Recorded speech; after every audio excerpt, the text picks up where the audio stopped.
Ah bonjour, vous êtes là? C'est que je vous avais pas vu. Il y a plein de choses à dire sur ce Grand Prix d'Italie 2019, beaucoup, et on va essayer de condenser ça très rapidement, mais je vais juste déjà commencer par dire que ça fait 6 courses où on s'est pas endormi devant un Grand Prix de Formule 1, c'est bon ça, je suis content. Presque. Vas-y, j'ai osé le dire, tu me taperas dessus dans les commentaires si t'es pas d'accord, mais j'oserais presque dire que cette saison 2019, c'est une des plus divertissantes qu'on a eues ces dernières années. Alors, bon, on est d'accord, hein, Hamilton est champion du monde, ça, bon, voilà, hein, ça... La lutte pour le titre, c'est pas ça qui aura animé cette saison, mais il y aura eu des courses intéressantes avec des luttes pour la victoire à pratiquement tous les Grands Prix. On essaie de s'effacer de la mémoire les Grands Prix de Chine, les Grands Prix de France et toutes ces bêtises, mais sinon dans l'ensemble, encore une fois, je suis content de voir que Monza va rester jusqu'en 2024 au calendrier, comme Silverstone et d'autres, je crois, donc c'est cool, ça fait plaisir. Un circuit atypique, Monza, en soi, puisque, comme on l'a vu, c'est vraiment un circuit qui... Voilà, la puissance moteur, la vitesse en ligne droite va faire absolument toute la différence, et c'est ce qui a sauvé ce dimanche Charles Leclerc, ce qui lui a permis de se défendre face à des McLaren qui étaient bien meilleurs que ce qu'on pouvait les attendre. On s'attendait à ce que les Ferrari dominent vraiment ce week-end, et c'était pas le cas du tout, et ça nous a vraiment tenu en suspense jusqu'à la toute fin. Et ça, c'est très bien. Donc, première chose que je vais dire, histoire d'amorcer là où je veux en venir, outre les belles passes d'armes qu'on a eues pendant tout le Grand Prix, aussi bien dans le milieu de peloton que devant, il y a eu énormément de sanctions ce week-end, particulièrement ce dimanche. Alors je vais pas revenir sur l'épisode des qualifs, pour vous dire un petit mot, ce qui s'est passé en Q3 quand tout le monde veut être ne veut pas être le premier à faire son tour. Bah ouais, mais c'est normal sur ce genre de circuit, mais bon, ça va arriver une fois par an, ce genre de truc. Il y a qu'à Monza et peut-être en Azerbaïdjan, où vraiment les pilotes, ils vont vraiment avoir besoin d'avoir une voiture devant eux, parce que le gain de vitesse grâce à l'aspiration sur un tour est estimé à une demi-seconde. Donc c'est normal qu'il y ait personne qui veut le passer devant. Mais ma question, en fait, sur ces qualifs, c'est comment des gars qui arrivent à calculer la meilleure stratégie pour un Grand Prix juste en faisant quelques tours le vendredi avec des pneus durs, des pneus médiums, comment des mecs qui arrivent à calculer quelle sera la meilleure stratégie le dimanche à partir de ces données, comment ces mecs ils peuvent pas se dire que en partant à la dernière seconde en qualification, y a une chance qu'on passe pas le drapeau à damier. Enfin, je sais pas, je rate peut-être un truc, mais au final, c'est de la faute de personne et de tout le monde ce qui s'est passé en qualif, parce que, je sais pas, avec 2-3 neurones qui se connectent, on essaie de comprendre que tout le monde va vouloir partir en dernier en qualif, et donc on essaie de pas partir en dernier, surtout des écuries comme Ferrari ou Mercedes qui avaient les deux voitures. Ils avaient largement le temps de faire un tour, un pilote qui donne l'aspiration, et à l'autre tour, c'est l'autre pilote qui donne l'aspiration à l'autre pilote. Mais bon, je vais déjà attaquer le point que je voulais aborder sur les pénalités. C'est un sujet qui était très critique cette saison, les pénalités, les sanctions et tout ça, et je sais que ça a été le cas ce week-end, ce dimanche, à cause des quelques manœuvres qui ont pu être jugées antisportives par certains de la part de Leclerc.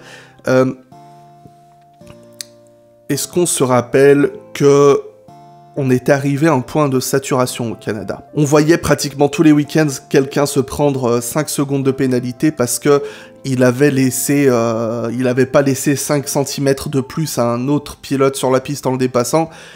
Et au Canada, on en est arrivé au stade où la décision des arbitres, des directeurs de course a été contestée par une bonne majorité de personnes. Il y en a d'autres qui étaient d'accord avec cette décision, d'autres qui n'étaient pas d'accord, et dans les personnes pas d'accord, il y avait notamment des grands noms, des Jody Scheckter, Mario Andretti, des Jenson Button, enfin des gars qui sont plus ou moins passés par là, et quand des gars comme ça commencent, je vais pas revenir sur ce que j'ai dit à l'épisode sur le Canada, quand des gars comme ça commencent à critiquer les décisions de course, des gens qui commencent à savoir de quoi à peu près ils parlent, c'est qu'il y a un problème dans la manière dont la direction de course est gérée. Ensuite, on a eu l'Autriche, où on a dû attendre 3 heures pour savoir si le pilote qui avait gagné la course avait réellement gagné la course. Et on en est arrivé au stade où c'était laissez-les se battre, let them race. Et ben c'est ce qui s'est passé ce week-end. Je pense très sincèrement que les décisions qui ont été prises vis-à-vis de toutes les infractions qui étaient commises ce dimanche ont été les plus raisonnables. Je dis pas qu'on doit être d'accord ou pas d'accord avec elles, parce qu'il y aura toujours des personnes qui ne seront pas d'accord, certains qui vont juger que c'était trop sévère, pas assez sévère, mais ce que je veux dire, c'est que est-ce que ça nous a gâché le spectacle? Non. Est-ce que c'était réellement dangereux? Je ne pense pas. C'était à la limite la vraie manœuvre dangereuse qu'il y a eu de la part de Leclerc, en tout cas, c'est quand il ferme un peu trop la porte à Hamilton avant la chicane au virage 4-5. Et là encore, je pense que c'était juste une petite incompréhension entre les deux pilotes. Et même Hamilton, bon, il s'est plaint sur le coup, mais c'est normal, c'est ce que tous les pilotes font. Après coup, il a dit « Non, il n'y a rien, on va en discuter en privé, essayer d'échanger, mais voilà, il n'y a pas de drama. » Maintenant, faut pas oublier qu'il y en a un des deux qui est quintuple champion du monde, qui est là depuis plus de 12 ans. Il y en a un autre, c'est sa 2e saison en Formule 1. Donc, Leclerc apprend, je ne doute pas que ce genre de choses, il ne va pas le refaire.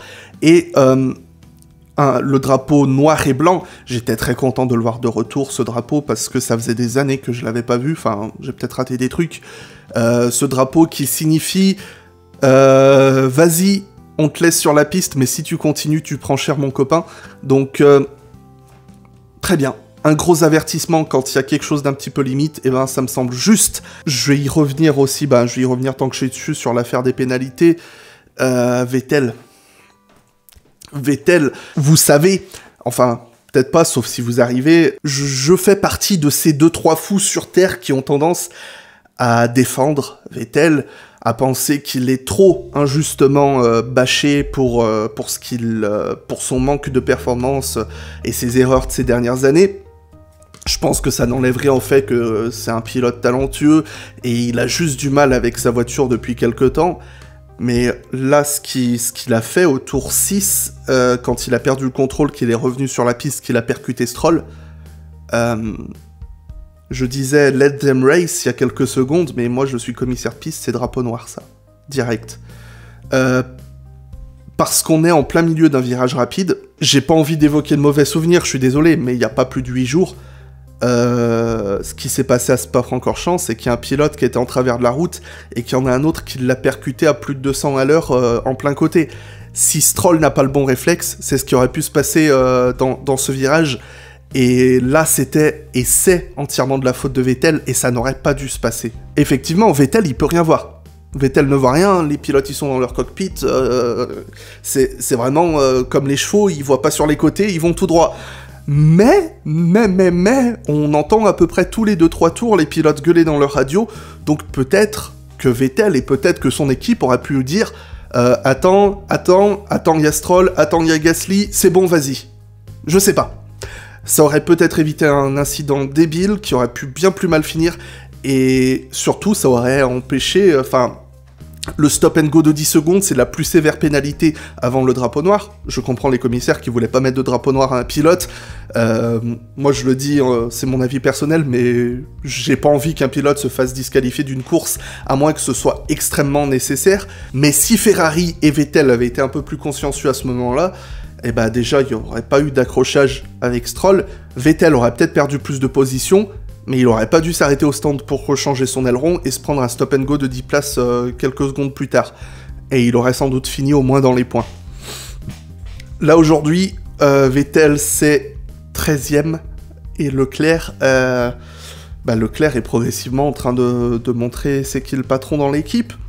Le petit jeune qui est là depuis une petite trentaine de Grands Prix est en train de montrer au quadruple champion du monde comment on gagne à Monza avec une Ferrari qui était un peu en dessous des Mercedes en termes de rythme global, parce que, voilà, je vais venir à Leclerc, Ce que je disais, c'est que les Mercedes étaient bien meilleurs que ce qu'on les attendait, et ce qui a sauvé Ferrari, c'est sa vitesse, leur vitesse de pointe en ligne droite à l'accélération, parce que c'est incroyable de voir à quel point la Mercedes est presque devenue un Terminator.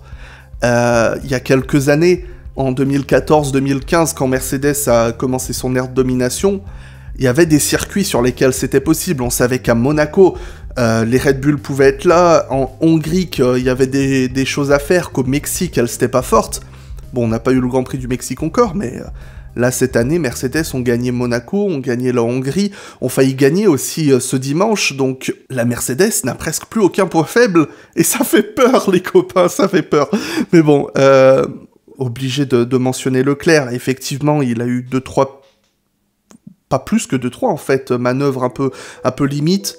D'abord, il a tassé Hamilton, on lui a brandi le drapeau noir et blanc, il a dit « Ok, je recommence pas ». Il avait tendance à se la faire un peu comme Aitken le faisait en F2, de se déplacer dans la ligne droite pour couper l'aspiration à Hamilton. On lui a dit « Arrête de faire ça », il a arrêté. Et puis oui, il a coupé la chicane du virage 2, mais bon, il a plus perdu qu'il y a gagné en faisant ça. Hamilton est plus revenu sur lui que Leclerc a creusé l'écart. Et c'est pas comme s'ils étaient au coude à coude et que Hamilton allait le passer. Donc dans cette chicane, pour moi, il n'y avait pas besoin d'investiguer quoi que ce soit parce que c'est arrivé qu'une fois et que il n'en a pas tiré un plus grand avantage et ça aurait pu même mal finir s'il avait endommagé son fond plat ou qu'il était parti en tête à queue. Donc Leclerc, je suis impressionné. En fait, c'est ça qui me surprend, c'est que il arrive encore à m'impressionner parce que je m'attendais à ce qu'il soit bon en arrivant chez Ferrari, mais je ne m'attendais pas à ce qu'il soit si rapidement dans le rythme de Vettel. Bon, peut-être que Vettel l'aide un petit peu aussi en n'étant pas parfaitement performant, mais il est pratiquement insensible à la pression. Il a commis très peu de fautes ce dimanche, et là, Leclerc, j'ai rien à lui reprocher. Il avait la pression de Hamilton, puis de Bottas. Bon, je préfère être sous la pression de Bottas que Hamilton, mais chacun son truc. Ça, c'était gratuit, pardon, j'y reviendrai dans quelques secondes. La pression de rouler pour une Ferrari à Monza devant les tifosi, dans une voiture qui a un avantage en ligne droite, certes, mais si Leclerc fait la faute en entrée de virage, n'importe lequel, surtout à la sortie de la Parabolica, il se faisait manger par les Mercedes avec très peu de chances de retrouver sa place parce que la Mercedes était très pressante. Donc je vais cesser de tarir d'éloges Charles Leclerc et revenir donc sur les Mercedes. Valtteri Bottas termine second et je sais pas quoi en penser honnêtement.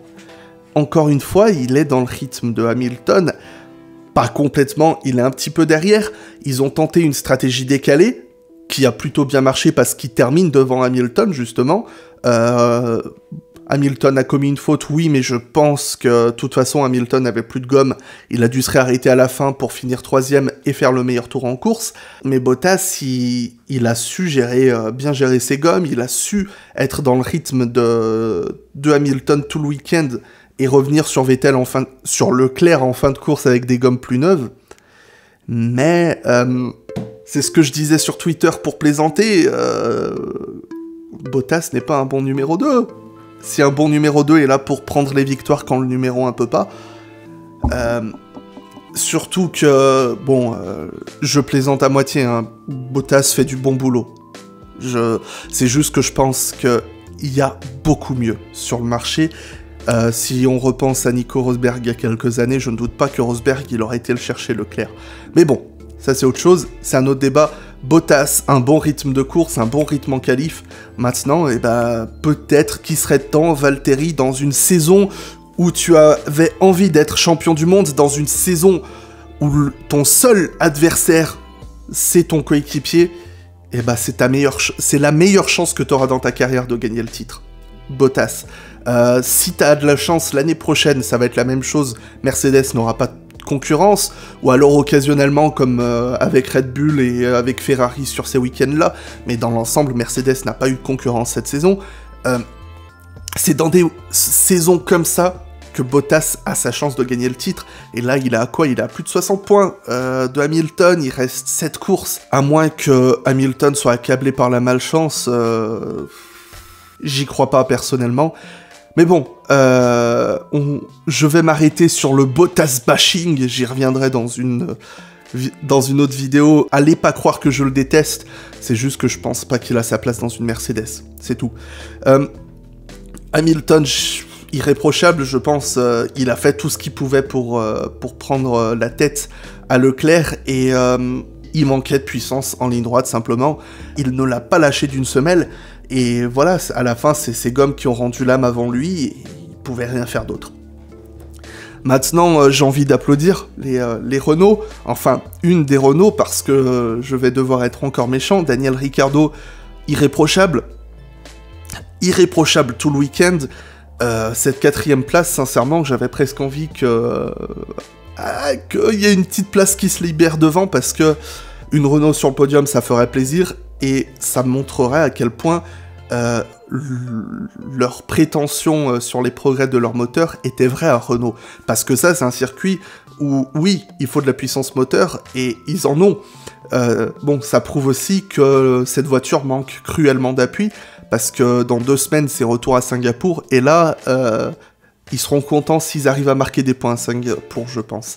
Mais bon, Ricciardo, très belle course, les Renault étaient dans le rythme en essai et en course, et ça fait plaisir. Ricciardo est donc 4e, Hülkenberg permet à Renault de marquer des points importants au championnat constructeur, ils sont plus qu'à 20 points de McLaren. Je pense pas que la 4e place est possible pour Renault, à moins qu'ils aient vraiment un gros upgrade, ou que McLaren fasse vraiment du caca en fin d'année. Mais déjà, ils récupèrent la 5e place à Toro Rosso. Merci. Si Toro Rosso finit devant Renault au championnat constructeur, c'est grave. Donc ça fait plaisir qu'ils arrivent à avancer, mais Hülkenberg, comment te dire ça, Nico, t'as pas de contrat pour 2020, voilà, je vais te le dire comme ça, t'as pas de contrat pour 2020, et Ricciardo, bah, il t'a mis une fessée, Ricciardo. En qualif, il est beaucoup plus rapide tout le long des essais. En course, tu prends un super départ, Ricciardo, il passe Vettel, et Ricciardo le repasse à la régulière, et il voit Ricciardo s'envoler. Je sais pas ce qui lui manquait à Hülkenberg, mais attention, il est là, il marque des gros points très importants, il fait pas d'erreur, et c'est très bien, mais il faut que Hülkenberg se montre, parce que, comme je l'ai dit, il a pas de baquet, on l'envoie beaucoup sur la piste As. Maintenant, je pense que ça va se jouer à pas grand-chose. J'ai tendance à y croire que Hülkenberg va finir chez As, parce que je pense que As a besoin de renouveau dans son line-up. C'est pas contre Grosjean, parce que je pense qu'il a fait une bonne saison, Romain Grosjean, dans l'ensemble. Mais ça va faire 4 ans qu'il stagne chez As, Grosjean. Magnussen, ça fait 3 ans qu'il est là. Peut-être qu'ils ont besoin d'air frais, avec un nouveau pilote qui va pouvoir insuffler une nouvelle énergie. Peut-être qu'avec un nouveau pilote, surtout qu'on sait que Hülkenberg, Magnussen, même si c'est pas aussi tendu que ce qu'on veut nous le faire croire, c'est pas non plus les meilleurs copains du monde. Donc peut-être qu'il y aura un peu de concurrence qui va pousser les pilotes à vouloir se surpasser, et aussi il va peut-être apporter une nouvelle philosophie technique, une nouvelle façon de voir les choses, et ça peut-être faire du bien à As. Mais maintenant, j'ai envie que Hülkenberg, quand même, il montre qu'il peut être dans le rythme de Ricciardo, et pour l'instant, depuis le début de la saison, il me l'a pas vraiment prouvé, même si ça se voit pas au championnat pilote, il a que 3 points de retard. Je vais passer rapidement sur les Red Bull, j'ai pas grand chose à dire. Alex Albon finit 6ème, il veut trop en faire. Il est bon, il est rapide, Albon, mais il veut trop en faire. C'est la seule chose que je dirais, parce que sinon il était là, il a amené le résultat, mais peut-être qu'avec quelques erreurs de moins et sans ces 5 secondes de pénalité qu'il a pris à cause, je sais plus, il y a eu un accrochage avec Sainz, je crois, il finissait 5ème sans cette pénalité, il finissait au minimum devant Hülkenberg et peut-être devant Ricciardo. Mais bon, c'est ses débuts chez Red Bull, il faut qu'il qui prennent l'habitude, ça reste un rookie Albon, faut pas l'oublier, donc c'est positif, mais il faut pas qu'il veuille trop en faire, parce que c'est là qu'il fera des erreurs. Verstappen, encore une fois, pratiquement irréprochable. On a vu que le Honda, il manquait de puissance parce qu'il a beaucoup stagné dans le milieu de peloton, Verstappen. Et c'est pas un pilote qui a tendance à avoir peur d'aller faire des dépassements. Donc, il manquait de puissance, mais il est bien remonté. Surtout que je suis impressionné parce qu'au premier tour, il y a cet accrochage avec Pérez. Il y a son... Enfin, encore une fois, il y a eu des accrochages au premier tour. Mais bon, à Monza, franchement, quand on voit la largeur de la piste et à quel point la première chicane est lente, faut pas s'étonner s'il y a 2-3 touchettes à droite à gauche. Il y a Gasly qui a touché Grosjean, il y a Verstappen qui a touché Pérez. Voilà, c'est un premier tour sur une piste serrée, un peu comme à Spa, j'ai envie de dire. Donc c'est normal. Il s'arrête à la fin du premier tour et il arrive à combler cet arrêt de retard qu'il avait pour remonter jusqu'en 8ème place, donc bravo à lui. C'était le monde à l'envers chez Racing Point, parce que c'était Stroll qui était en Q3, Pérez qui était en fond de grille. Bon, problème technique, et il a dû changer de moteur, mais de toute façon, je crois que c'était prévu qu'il ait une pénalité. Et c'est Pérez qui termine dans les points, Stroll qui finit loin. Alors Stroll, pour ma part, j'ai rien à lui reprocher à Lance Stroll, parce que il se fait percuter par Vettel. Alors, bis repetita pour ce que j'ai dit sur Vettel, effectivement, après Stroll, il pousse Gasly dehors. Quand il revient sur la piste, il aurait dû attendre qu'on lui donne c'est bon, tu peux y aller à la radio. Mais sinon, il était 6ème. Il était 6ème, Stroll. Il a pris un bon départ. Quelle surprise. Et je pense qu'à la régulière, il pouvait peut-être aller taquiner les Renault. Donc, c'est dommage pour lui. Ça aurait été des gros points de marqué. Mais Pérez, très très bon. Très très bon. Il est bien remonté de très loin du fond de grille. Il termine 7ème. Ça montre à quel point aussi cette Racing Point est rapide en ligne droite. Et ça fait plaisir. Ce qui me fait plaisir aussi, c'est que Giovinazzi a marqué des points.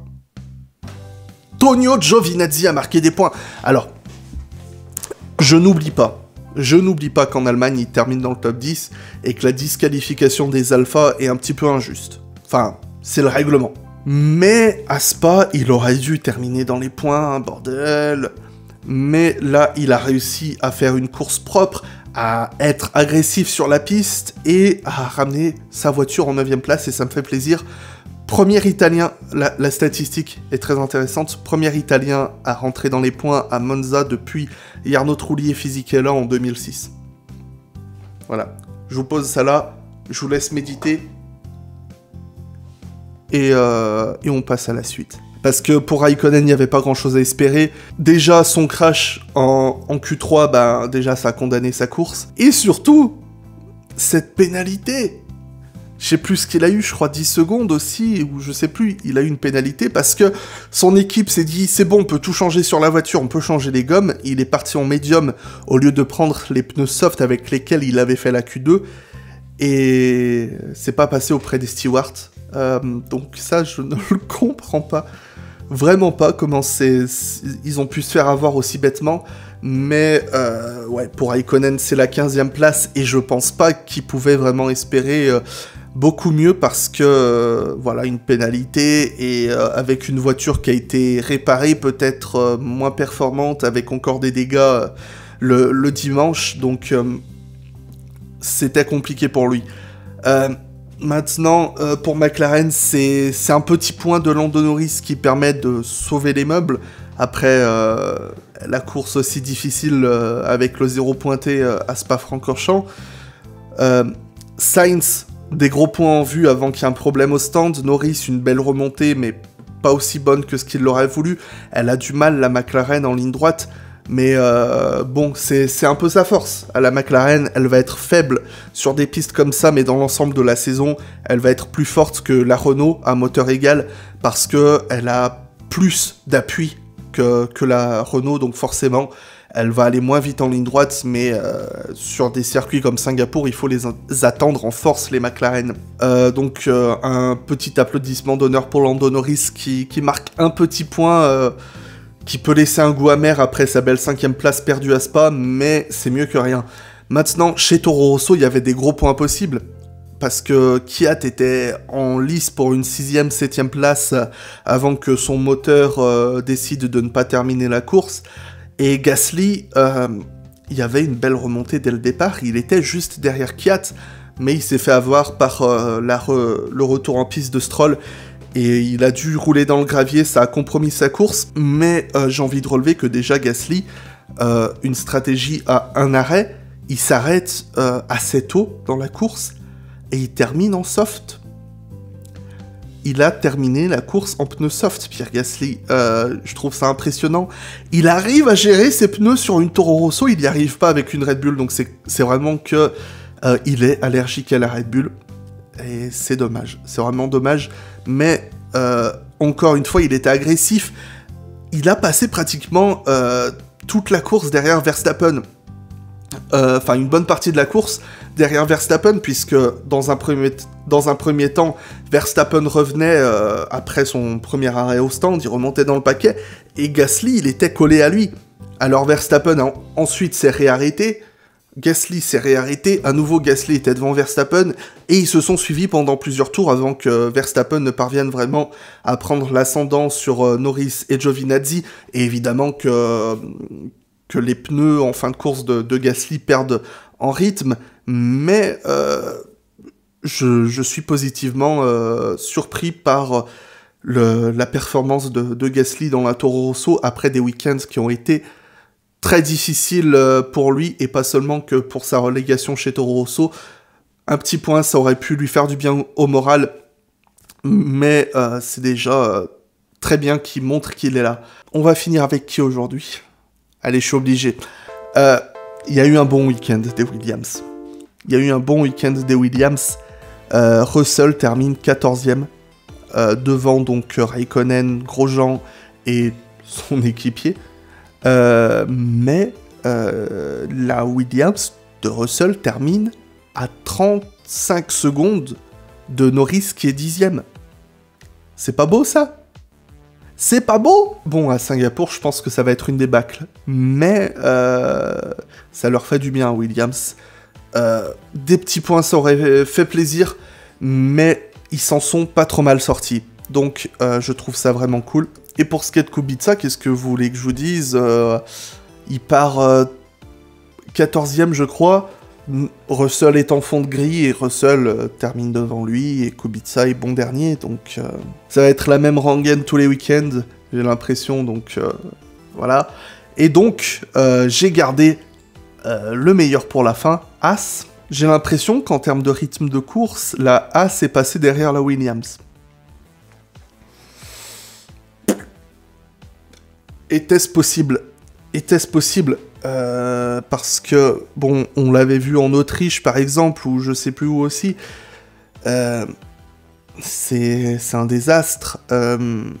Déjà, les pilotes qui font des fautes pendant la course. Alors, Grosjean a effectivement été victime de cette touchette avec Gasly. Si on voit les images, c'est rien du tout. C'est rien du tout, mais ça a été suffisant pour passer son moteur en mode anti-stall, l'anti-calage, je crois. Je sais pas vraiment comment ça se traduit, je sais pas trop à quoi ça correspond, mais c'est juste que ça coupe le moteur et que c'est pas bien. Donc effectivement, Grosjean, dernier à la fin du premier tour, ça ne l'a pas aidé. Après, ouais, il fait 2 arrêts parce que la voiture n'arrive pas à gérer ses pneus. Magnussen, il en fait 3. Donc, c'est très très compliqué pour les Haas, et ça me fait de la peine pour eux parce qu'ils étaient vraiment vraiment performants la saison précédente. J'ai vraiment hâte pour eux que la saison se termine et qu'ils reviennent en forme pour 2020, parce que ça doit être très difficile en interne actuellement. Donc on va s'arrêter là, je te laisse me faire savoir dans les commentaires ce que tu as pensé de ce Grand Prix. Est-ce que tu penses qu'il y a des points que j'ai oubliés, des points importants? C'est possible. J'ai peut-être oublié de noter un truc, mais c'est pas grave parce que tu es là pour me le rappeler, je compte sur toi mon copain. Comme tu l'auras vu, il n'y a pas eu de live ce week-end, mais pour ma défense, j'avais pas envie. Mais bon, il y en aura bientôt de retour, t'inquiète. Et pour le reste, je vous remercie d'avoir écouté cette vidéo jusqu'à la fin. Vous pouvez vous abonner à la chaîne si ça vous a plu, me retrouver sur Facebook, Instagram, Twitter, les liens sont dans la description, le Discord de Formule X, et je vous donne rendez-vous très bientôt pour un nouvel instant Blabla F1.